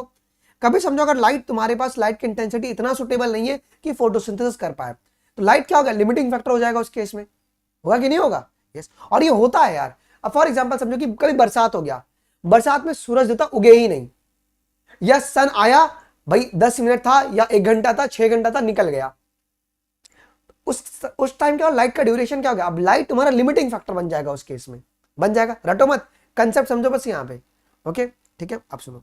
सो there is a linear relationship between the incident light. अब ये इंसिडेंट लाइट क्या होता है मुन्ना? वो लाइट जो सन से आ रहा है, and the carbon dioxide fixation rate at a low light intensity. देखो जब लो लाइट इंटेंसिटी रहेगी तो तुम्हारे पास कैसा कर्व बनेगा? अब बड़े गौर से देखिएगा। अब तुमको रटना बिल्कुल भी नहीं है बच्चों, मेरे क्लास में नो रट्टाफिकेशन, ओनली अंडरस्टैंडिंग, ओनली अंडरस्टैंडिंग। बच्चों अगर तुम इस पॉइंट को देख लो, यहाँ पे ए लिखा है, ये बी लिखा है, ये सी लिखा है, ये डी लिखा है। ये तुम्हारे पास यहां पर क्या है जी? एक्स एक्सिस में लाइट की इंटेंसिटी है, वाई एक्सिस में क्या है? Rate of photosynthesis. Rate of photosynthesis को अपन कहेंगे carbon dioxide fixation, carbon dioxide fixation कहेंगे। बड़े गौर से सुनिएगा जी, क्या बोला इसने? पहला पॉइंट इसने ये बोला क्या कि लीनियर रिलेशन कब बनेगा? जब इंसिडेंट लाइट और कार्बन डाइऑक्साइड का फिक्सेशन अगर लो लाइट इंटेंसिटी पे। अगर तुम बड़े गौर से देखोगे ये ग्राफ कैसा है, यहां तक ये जो ए एरो है, ये ए एरो बता रहा है कि ये लीनियर रिलेशन बता रहा है, ये लीनियर रिलेशन बता रहा है। मतलब क्या? लाइट की इंटेंसिटी क्या होगी? यहां पर लाइट की जो इंटेंसिटी है वो बहुत ही लो है। पेपर में सवाल आ सकता है मुन्ना, पेपर में सवाल आ सकता है कि अगर लाइट की इंटेंसिटी अगर लो रहेगी हमें कैसा एक एसोसिएशन कर्व देखने को मिलेगा? तो लीनियर कर्व देखने को मिलेगा, okay yes sorry, linear relationship देखने, कर्व में क्यों कह रहा हूं यार, लीनियर रिलेशनशिप देखने को मिलेगा। कब? जब तुम्हारे पास लो लाइट इंटेंसिटी हो जी। अब हाई लाइट इंटेंसिटी में क्या होगा? हाई लाइट इंटेंसिटी में at the higher light intensity gradually the rate does not show the further increase as the other factor becomes a limiting। अब यहां पे आपको समझना बहुत इंपॉर्टेंट है, क्या? अब यहां पे ना मैं कलर को चेंज कर रहा हूं, थोड़ा फोकस करना बच्चों, 5-10 मिनट आपको सब समझ में आ जाएगा जी। हमने लाइट की इंटेंसिटी को बढ़ा दिया, देख रहे हो, हम लोगों ने लाइट की इंटेंसिटी यहां पे कर दी। पहले यहां पे थी क्या? पहले लो लाइट थी और अभी हमने उसको हाई लाइट इंटेंसिटी पे कर दिया, हाई लाइट इंटेंसिटी, ठीक है। तो जब मैंने हाई लाइट इंटेंसिटी किया तो ज्यादा नहीं बढ़ा, थोड़ा बढ़ा, बट एक पॉइंट के बाद ना सैचुरेशन पॉइंट आ गया। इसके बाद क्या कोई फर्दर इंक्रीज हो रहा है क्या? There is a no further increase, कोई भी फर्दर इंक्रीज नहीं हो रहा है। क्यों नहीं हो रहा है मुन्ना? हाई लाइट इंटेंसिटी पे रेट ऑफ फोटोसिंथेसिस ज्यादा नहीं बढ़ा, बस थोड़ा सा बढ़ा, बिकॉज दूसरे फैक्टर लिमिटिंग बन गए थे। अब दूसरे फैक्टर तुम्हारे पास कौन कौन से हो सकते हैं जी? अब सुनो जी, यहां पे सुनो जी, तो इसमें दूसरे फैक्टर तुम्हारे पास कौन कौन से हो सकते हैं? कोई मुझे गेस करके बताएगा दूसरे फैक्टर उसमें कौन अब लिमिटिंग बन जाएंगे जी? ये तो इंटेंसिटी के बारे में बात हो रही है ना। टेम्परेचर तुम्हारे पास लिमिटिंग बन सकता है, या कार्बन डाइऑक्साइड तुम्हारा लिमिटिंग बन सकता है, या वाटर तुम्हारा लिमिटिंग बन सकता है जी। ये लाइन पहले क्लियर हो गया क्या? जब भी we are talking about the light तो हम लोग को लाइट की 3 क्वालिटी पता होनी चाहिए। हमको लाइट की 3 क्वालिटी पता होना चाहिए, लाइट का ड्यूरेशन, लाइट की क्वांटिटी और लाइट का इंटेंसिटी। ठीक है, जब लो लाइट इंटेंसिटी रहेगा तो उस समय तुम्हें कौन सा रिलेशनशिप मिलेगा? लीनियर रिलेशनशिप मिलेगा। हाईलाइट इंटेंसिटी पे क्या होगा जी मुन्ना? सैचुरेशन पे आ जाएगा। बिकॉज क्यों? दूसरे फैक्टर लिमिटिंग बन गए थे। अब हम बात करेंगे जी मुन्ना क्या? सैचुरेशन के बारे में जी। What is interesting to note that light saturation occurs at the 10% of the full sunlight. इसका मतलब क्या होता है जी? मैक्सिमम जो फोटोसिंथेसिस है ना, मैक्सिमम जो फोटोसिंथेसिस है वो पूरे सनलाइट के 10% जो 1/10 पार्ट है ना, उससे तुम्हारा मैक्सिमम फोटोसिंथेसिस हो जाएगा। इस लाइन का मतलब समझो, समझो क्या कि समझो अगर 100% अगर सनलाइट अगर आ रहा है, उसका जो 1/10 पार्ट है, जो 10% है, अगर उतना अगर लाइट अगर इसको मिल गया ना तो ये मैक्सिमम फोटोसिंथेसिस कर लेगा। तो सैचुरेशन के लिए कितना परसेंट लाइट देना पड़ेगा? फॉर सैचुरेशन, अगर मुझे सैचुरेशन लाने का है तो मैं पूरे सनलाइट का 10% अगर दे दूंगा ना तो ये तुम्हारा सैचुरेशन पे आ जाएगा। रेट ऑफ फोटोसिंथेसिस तुम्हारा सैचुरेशन को हिट कर देगा जी। अच्छा, hence except for the plant in the shaded or in a dense forest light is rarely a limiting factor in the nature. अब देखो, अगर अब तुम देखो ना डेंस फॉरेस्ट में क्या होता है, बड़े बड़े जो प्लांट है वो छोटे प्लांट को घेर लेते हैं क्या? उनको छोड़ के जितने भी प्लांट है बहुत रेयरली तुम देखोगे तो लाइट तुम्हारा लिमिटिंग फैक्टर है। हेंस अच्छा, increase in incident light beyond the point will cause a breakdown of chlorophyll. देखो, अगर मैं इस पॉइंट के बाद अगर इंटेंसिटी को अगर मैं बढ़ाता हूं, अगर मैं इंटेंसिटी को अगर मैं यहां पे अगर लेकर जाता हूं ना बच्चों, यहां पे मेरे क्लोरोफिल टूट जाएंगे, ब्रेक होना शुरू हो जाएंगे। क्लियर है? तो अगर मैं लाइट की इंटेंसिटी को अगर बियॉन्ड अगर सैचुरेशन के अगर आगे लेकर जाऊंगा तो it will break the chlorophyll and decrease in the photosynthesis. कितने लोगों सर ये पहली बार जाके समझ में आ गया? कितने लोगों को सर पहली बार समझ? अब मैं कुछ बहुत चीजें अभी लिखाने वाला हूं यहाँ पे, अब यहाँ पे मैं बहुत सारी चीजें लिखाने वाला हूँ। रुको पहले, चलो। अब यहाँ पे ना ये ABCD जो है ना वो अपने को ना NCERT ऐसे नहीं दिया है, अपने को कुछ समझाने के लिए दिया, अपने को भरना है, यहाँ पे डेटा भरना है। पहले हम लोग क्या बोलेंगे मुन्ना कि यहां पे जब लाइट की इंटेंसिटी लो थी तो मुझे एक लीनियर रिलेशनशिप मिला। मतलब ये जो ए है, ये जो ए है ये तुम्हारा लिमिटिंग फैक्टर हुआ क्या जी? ए मतलब कौन? लाइट इंटेंसिटी मेरा लिमिटिंग फैक्टर है, ये मेरा लिमिटिंग फैक्टर है जिसकी वजह से मुझे लीनियर रिलेशनशिप देखने को मिला बिकॉज लाइट की इंटेंसिटी बहुत कम है। ओके, अब सुनो जी, बी का मतलब क्या हो गया जी मुन्ना? बी का मतलब सी में तो सैचुरेशन आ गया ना। सैचुरेशन क्यों आया? सैचुरेशन क्यों आया बच्चों? क्योंकि दूसरे फैक्टर लिमिटिंग बन गए। तो बी तुम्हारे पास क्या है जी? Other factor became limiting. अच्छा, कल सुबह 10 बजे अपन पूरे प्रैक्टिस करेंगे तो आप एनरोल कर लेना, ठीक है? अच्छा, ये डी क्या है? ये डी क्या है? ये डी है तुम्हारे पास क्या जी? High saturation point, high saturation point. Done. और ये ई बता रहा है मैक्सिमम फोटोसिंथेसिस। कोई दिक्कत है क्या? कोई दिक्कत है? कोई दिक्कत? मैं एक बार पूरा रिवाइज करवा दूं बच्चों, एक बार मैं पूरा रिवाइज करवाता हूं। लाइट की कितनी क्वालिटी अपने को पढ़ना है? 3 क्वालिटी, लाइट की ड्यूरेशन, लाइट की इंटेंसिटी और लाइट का सैचुरेशन, है ना? लाइट का सॉरी, लाइट की क्वालिटी, लाइट की इंटेंसिटी और लाइट का ड्यूरेशन जी, ठीक है? लीनियर रिलेशन कब बनेगा? जब इंटेंसिटी लाइट की कम रहेगी। अगर इंटेंसिटी अगर लाइट की अगर ज्यादा रहेगी तो दूसरे फैक्टर मेरे लिमिटिंग बन जाएंगे, जैसे कार्बन डाइऑक्साइड हो गया, टेम्परेचर हो गया, ये लोग लिमिटिंग बन जाएंगे। और क्या होगा जी? मेरे पास सैचुरेशन आ जाएगा जी, ठीक है? अच्छा, अब अगर मैंने पूरे सनलाइट का अगर मैंने 10% अगर दे दिया है, अगर मैंने पूरे सनलाइट का अगर मैंने 10% दे दिया है तो तुम्हारे पास मैक्सिमम फोटोसिंथेसिस होगा बच्चों। यस, तो ये बात आपको याद रखना है जी। मतलब लाइट का पूरा सैचुरेशन पे आ गया है। Okay, yes. अच्छा, लाइट तुम्हारा क्या लिमिटिंग फैक्टर होगा? नहीं सर, ये रियरली लिमिटिंग फैक्टर है। किसके लिए? तो जो तुम्हारे शेडेड एरियाज में। अगर मैं लाइट का अगर जो इंटेंसिटी अगर बियॉन्ड अगर मैं क्या कहते हैं इंसिडेंट लाइट अगर मैं बढ़ा दूंगा तो क्या होगा? क्लोरोफिल ब्रेक हो जाएंगे जी। ओके, यस यस, ठीक है? ओके, चलो फाइन, फाइन है यहां तक। किसी को दिक्कत है? यहां पर दिक्कत? किसी को दिक्कत नहीं है? आ जाओ जी। अब कार्बन डाइऑक्साइड कंसंट्रेशन को ना मुझे पहले देसी भाषा में समझाना पड़ेगा, आपको बिल्कुल भी समझ में नहीं आएगा। आइए पहले मैं इसको देसी भाषा में समझाता हूं जी। कार्बन डाइऑक्साइड कंसंट्रेशन, यार ये मेजर लिमिटिंग फैक्टर है, ये मेजर लिमिटिंग फैक्टर होता है, ये मेजर लिमिटिंग फैक्टर है। ऐसा क्यों यार? ये मेजर लिमिटिंग फैक्टर क्यों है? ओके, मेजर लिमिटिंग फैक्टर क्यों? बिकॉज जो करंट एटमॉस्फेयर में ना, करंट एटमॉस्फेयर में कार्बन डाइऑक्साइड का जो कंसेंट्रेशन है बच्चों, वो बहुत ही कम है। वो कितना है जी मुन्ना? 0.03%, सिर्फ इतना है, से लेके 0.04%। इसको हम लोग किस में लिखते हैं जी मुन्ना? 300 ppm भी लिखते हैं, से लेके 400 ppm, इतना ही है सिर्फ, 300 माइक्रो पर लीटर और 400। तो इसका ये बहुत ही लिमिटिंग फैक्टर है। क्यों मुन्ना? क्योंकि इसका कंसंट्रेशन बहुत ही कम है। अब इसका मेजर लिमिटिंग फैक्टर क्यों है मैं बताता हूं अभी, सुनो। तो यार जो C4 प्लांट है ना, जो C4 प्लांट है वो मैक्सिमम फोटोसिंथेसिस कब करेगा? ये कब करेगा? जब उसको 360 ppm ऑफ कार्बन डाइऑक्साइड मिले। मतलब क्या वो C4 प्लांट के लिए लिमिटिंग फैक्टर है? क्या ये C4 प्लांट के लिए लिमिटिंग फैक्टर है क्या?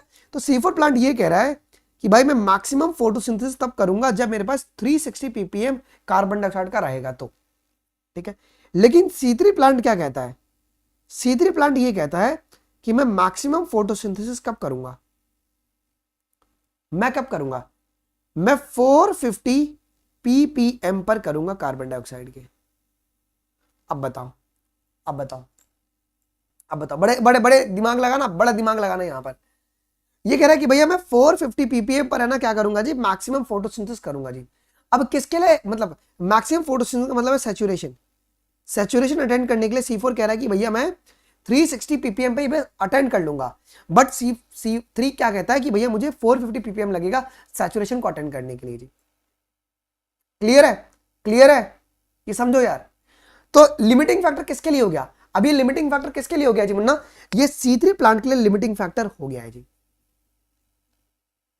समझ में आ रहा है आपको? ओके, C3 देख रहे हो, उसके लिए लिमिटिंग फैक्टर हो गया। तो हम लोग क्या करते हैं ना मुन्ना, हम लोग कार्बन डाइऑक्साइड का जो कंसंट्रेशन है, जब हम लोग कार्बन डाइऑक्साइड का जो कंसंट्रेशन है ना, उसको कितना बढ़ा सकते हैं जी? उसको कितना बढ़ा सकते हैं जी?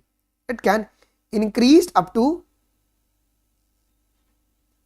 500 ppm। हम लोग इतना है ना आर्टिफिशियली बढ़ा सकते हैं, ओके, जिससे कि it will benefit what? It will benefit, it will benefit, it will benefit a C3 plant. इसे C3 प्लांट जो है ना वो बेनिफिट होते हैं जी। इसके लिए जो ग्रीन हाउस क्रॉप्स होती है ना, ग्रीन हाउस क्रॉप्स, ओके, तुमने कभी देखा है green house crops? So green house crops के बारे में बताता हूं, ये लोग क्या करते हैं। देखो ग्रीन हाउस क्रॉप्स में क्या होता है। ग्रीन हाउस क्रॉप जो है ना हम लोग C3 प्लांट के लिए करते हैं। इसमें ना ये एक तुम्हारे पास लैंड है, लैंड को ना अपन एक ट्रांसपेरेंट फिल्म से कवर्ड कर लेते हैं, तुम देखना, ठीक है। अब इसके अंदर क्या होता है ना C3 प्लांट्स होते हैं, ओके, और इसमें कार्बन डाइऑक्साइड कंसंट्रेशन बहुत ज्यादा होती है, एकदम ज्यादा नहीं लेकिन मतलब अप टू दी होती है, मतलब जैसे कि वो सैचुरेशन को हिट कर दे, वो सैचुरेशन को तुम्हारे हिट कर दें जी। क्लियर है? क्लियर है? ठीक है, वही बातें यहां पे बोली गई पूरे पैराग्राफ में, आइए पढ़ लेते हैं अभी। देखो सो भाई मेजर लिमिटिंग फैक्टर कौन है? Carbon dioxide concentration. So carbon dioxide is a major limiting factor for photosynthesis. The concentration of carbon dioxide in atom is low in atmosphere. कितना होता है जी मुन्ना? बिटवीन 0.03 से लेके 0.04%, सिर्फ इतना ही है एटमॉस्फेयर में। अब अगर इसका कंसंट्रेशन अगर बढ़ेगा तो ग्रीन हाउस इफेक्ट आएगा भाई, टेम्परेचर बढ़ेगा ना।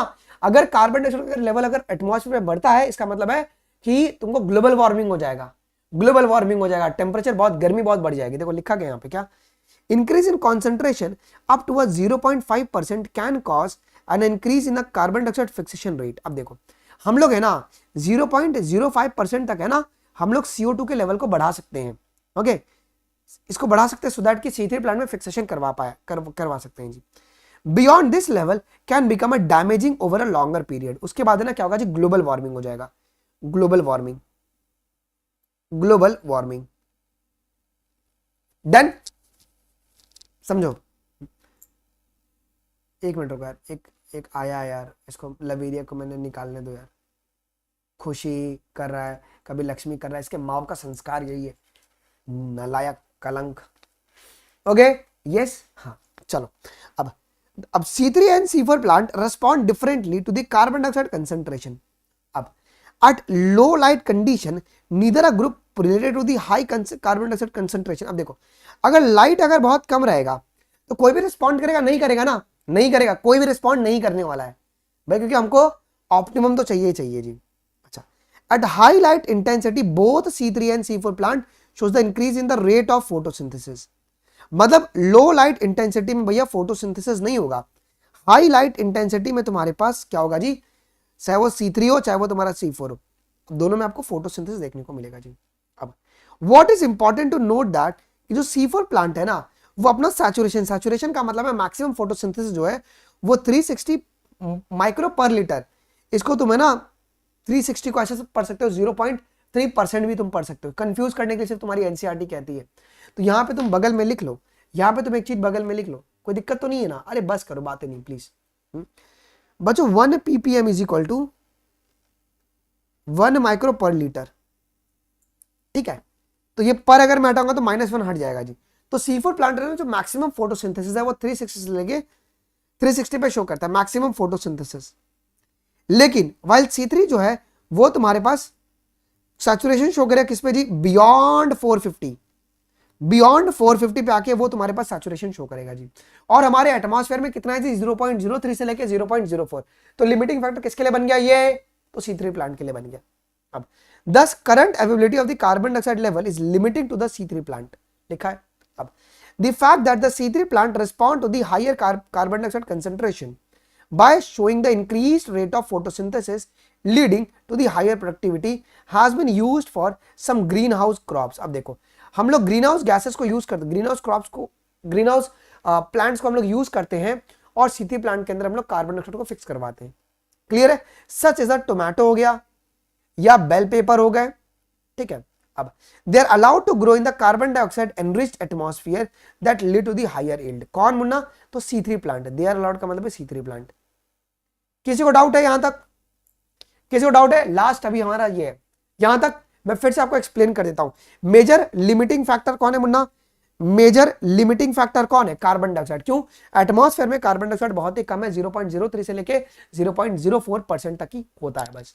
C4 प्लांट जो है ना, ये पेपर में आता है, लो लाइट इंटेंसिटी पे क्या तुम्हारे पास रेट ऑफ फोटोसिंथेसिस ज्यादा होगा? नहीं सर, यील्ड ना के बराबर होगा, बिल्कुल नहीं होगा। हाईलाइट इंटेंसिटी पे C3 और C4 दोनों तुम्हारे रेस्पॉन्ड करेंगे और रेट ऑफ फोटोसिंथेसिस ज्यादा होगा जी। अब सुनो जी, C3 प्लांट जो है वो रेस्पॉन्ड करता है किस पर? 450 ppm पर, जो कि अवेलेबल ही नहीं है हमारे पास, तो ये लिमिटिंग बन जाएगा। और C3 तुम्हारे 360 पर सैचुरेशन शो करवा देगा जी। ओके, ठीक है? चलो जी, अब सुनो जी, टेम्परेचर पढ़ लेते क्या? टेम्परेचर को आइए खत्म करते, ये बहुत सिंपल है यार। अब आप ये जानते हो मुन्ना कि जो डार्क रिएक्शन है, डार्क रिएक्शन मतलब कौन? जो कहां पे चल रहा है? इन स्ट्रोमा, जो स्ट्रोमा में चल रहा है। ये तुम्हारा एंजाइमेटिकली ड्रिवन है क्या जी? Okay, being enzymatic are temperature controlled. ये तुम्हारा टेम्परेचर कंट्रोल्ड है बेटा। ये सवाल कितना इंपॉर्टेंट आ गया ना। ओके, पेपर में आएगा ना कि भैया टेम्परेचर सेंसिटिव कौन है? तो dark reaction is a temperature sensitive. ये टेम्परेचर सेंसिटिव होता है, ठीक है? Though light reactions are also a temperature sensitive, they are affected to a much lesser extent. देखो, अगर तुम देखोगे तो लाइट और डार्क दोनों तुम्हारे टेम्परेचर सेंसिटिव है, लेकिन लेस अफेक्ट कौन होगा? तुम्हारे पास light reaction, because continuously light मिल रहा है। लेकिन डार्क रिएक्शन को अगर कंटिन्यूसली ज्यादा लाइट अगर दे दोगे ना, मर जाएगा वो। तो लाइट रिएक्शन में टेम्परेचर सेंसिटिव है, बट बहुत ही कम एक्सटेंट पर। ये स्टेटमेंट में क्वेश्चन बन सकता है, ये स्टेटमेंट से सवाल बन सकता है। आइए जी, C4 plant respond to the higher temperature and shows the higher rate of photosynthesis, while जो C3 प्लांट है वो मच लोअर टेम्परेचर ऑप्टिमम को रिस्पॉन्ड करता है। ये तुम्हारा PYQ रह चुका है क्या? अब the temperature optimum for the photosynthesis of the different plants also depends on the habitat. देखो, अब टेम्परेचर डिपेंड करता है कि वो किस हैबिटेट में रहते हैं। जो ऑप्टिमम टेम्परेचर है, मैक्सिमम फोटोसिंथेसिस किस पर अटेंड होगा, वो डिपेंड करता है हैबिटेट में। ओके, किस में वो रहते हैं? क्या वो तुम्हारे ट्रॉपिकल प्लांट्स हैं? अब देखो, जो ट्रॉपिकल प्लांट्स होंगे वो तुम्हारे पास कौन से प्लांट्स होंगे जी? C4 प्लांट्स होंगे, और ये मैक्सिमम टेम्परेचर पे काम करेगा जी। आइए जी, having a higher temperature optimum than the plant adopted to the temperate climates. So temperate climate में कौन आएगा जी? C3 plants. जो कि लो टेम्परेचर में भी अपना काम कर लेंगे जी। क्लियर है? ये पैराग्राफ में तुमको ध्यान ये रखना है कि जो डार्क रिएक्शन है वो तुम्हारा टेम्परेचर सेंसिटिव है, लाइट रिएक्शन भी टेम्परेचर सेंसिटिव है लेकिन कम है, ठीक है। टेम्परेचर ऑप्टिमम जो है ना वो डिपेंड करता है हैबिटेट पे। C4 प्लांट ज्यादा टेम्परेचर पे अपना यील्ड सैचुरेशन शो करेगा और C3 प्लांट कम लाइट पर या कम टेम्परेचर पर अपना सैचुरेशन शो करवा देगा जी। यस, यहां तक कोई डाउट है क्या यार? यहां तक कोई डाउट है क्या यार बच्चों? ओके यस, ओके यस, चलो यार, हाँ यहां तो कोई दिक्कत नहीं ना, डाल सकते हो तुम उसको टेबल में डाल सकते हो। अब वाटर के बारे में हम बात कर लेते हैं भैया, वाटर के बारे में हम बात कर लेते हैं। एक सेकंड रुक जाओ बच्चों, just give me a second, एक सेकंड दे दो, आई विल बी बैक।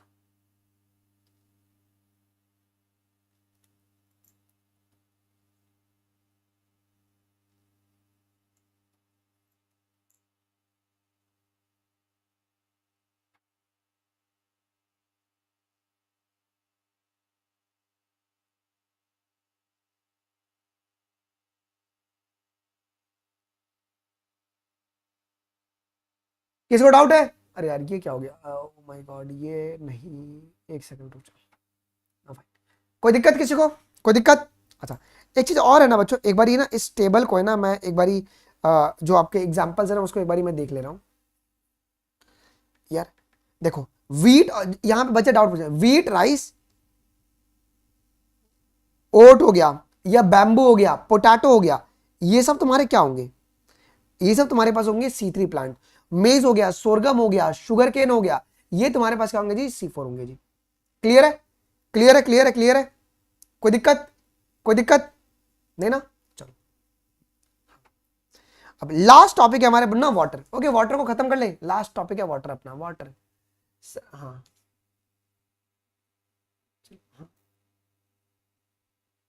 कोई दिक्कत तो नहीं है ना यहाँ पे?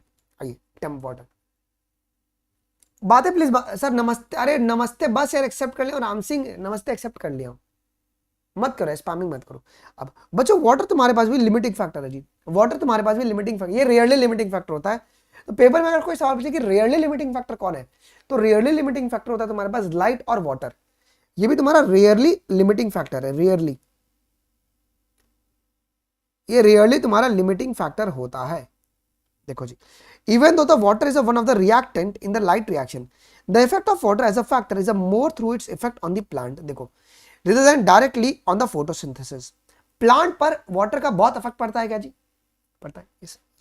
water stress causes the stomata to close and hence reducing the carbon dioxide availability। देखो ध्यान से सुनिएगा जी, अगर पानी की अगर कमी होगी, अगर पानी की कमी होगी बच्चों, तो स्टोमाटा बंद हो जाएगा। अगर स्टोमाटा बंद होगा तो अंदर कार्बन डाइऑक्साइड नहीं आएगा, और अगर कार्बन डाइऑक्साइड नहीं आएगा तो फोटोसिंथेसिस नहीं होगा जी। इसके लिए कहीं ना कहीं वाटर तुम्हारा लिमिटिंग फैक्टर हो जाता है जी, है ना? देखो जी, beside water stress also makes the leaves wilt, thus reducing the surface area of the leaves and their metabolic activity as well। तो ये विल्टिंग भी करवाता है लीफ का। ओके ये तुम्हारे पास लीफ की ना विल्टिंग भी करवा देता है जी। ठीक है, कौन करवाता है लीफ की विल्टिंग? लीफ की विल्टिंग तुम्हारा वाटर स्ट्रेस, वाटर स्ट्रेस के केस में ही आपका होता है, जिससे क्या होगा जी, ये हो गया, क्या कहते हैं, अपने आप को फोल्ड कर लिया है, सरफेस एरिया कम हो गया। जब सरफेस एरिया कम होगा तो क्या होगा? फोटोसिंथेसिस होगा क्या जी? फोटोसिंथेसिस नहीं होगा जी। तो मैं तुमको मोटा मोटी यहाँ पे लिखा दूं वाटर के बारे में। तो वाटर जब स्ट्रेस होगा, जब वाटर का स्ट्रेस होगा तो दो चीजें पॉसिबल है। पहली पॉसिबल क्या है जी? स्टोमाटा क्लोज हो जाए। अगर स्टोमाटा अगर क्लोज हो गया, अगर स्टोमाटा क्लोज हो गया तो there will be a less carbon dioxide, और किसी प्रकार का फिर फोटोसिंथेसिस नहीं चल पाएगा। दूसरा क्या है? विल्टिंग। विल्टिंग का मतलब है मुरझा जाना, या तुम्हारे पास, है ना? अब जब विल्टिंग होगा तो क्या होगा जी मुन्ना? लीफ का जो सरफेस एरिया है वो डिक्रीज हो जाएगा क्या, जिसकी वजह से क्या होगा जी? फोटोसिंथेसिस भी तुम्हारे पास डिक्रीज कर दिया जाएगा। तो ये बात तुमको ध्यान रखना है, ठीक है? अभी सबका जो पीडीएफ है ना वो मैं तुमको टेलीग्राम पर भेज दूंगा, अनमोल शर्मा लाइव, टेलीग्राम ज्वाइन कर लो, और कल सुबह 10 बजे तुम्हारी फोटोसिंथेसिस की क्लास है, एनरोल कर लेना, ठीक है? मजा आ गया? मैं इसका प्लेलिस्ट बना देता हूँ फोटोसिंथेसिस का, और हम लोग परसों से है ना, ट्यूसडे से अपन रेस्पिरेशन बिगिन करेंगे। ट्यूसडे से respiration in plant, respiration in plant कितने बजे? तो 6 बजे, इसी यूट्यूब चैनल पर। ओके यस, क्वेश्चन कल करेंगे शिफा। एक बार आप लोग रिवाइज कर लोगे क्या? एक बार आप लोग रिवाइज कर लोगे क्या? मैं इसका एक रिवीजन वीडियो भी बना के डाल देता हूँ जी। ओके ठीक है, कल हम लोग क्या करेंगे ना, कल हमारी 2 क्लास है यार बच्चों, कल हमारी 2 क्लास है यार। कल सुबह हम लोग 10 बजे तो पहले फोटोसिंथेसिस करने वाले हैं, और शाम को 6 बजे अनअकैडमी के स्पेशल में वो जो न्यू फैमिलीज और ये जो बीमारी उमारी ऐड हुआ है ना, वो सबके एमसीक्यूज प्रैक्टिस है। कल 2 क्लास है यार। Okay yes done. ओके अभी इसका रिकॉर्डिंग अवेलेबल होगा, तो फाइनल जिसने भी अगर नहीं दिया गुरु दक्षिणा तो वो जरूर से दे देना यार, ठीक है। मजा आ गया जी, मजा आ गया। चलो बाय गाइस, वीडियो को लाइक कर दो, मिलते हैं अपन अगले। हाँ राइस तुम्हारे C3 में आएगा, C3 में आएगा, यस ओके चलो गाइस।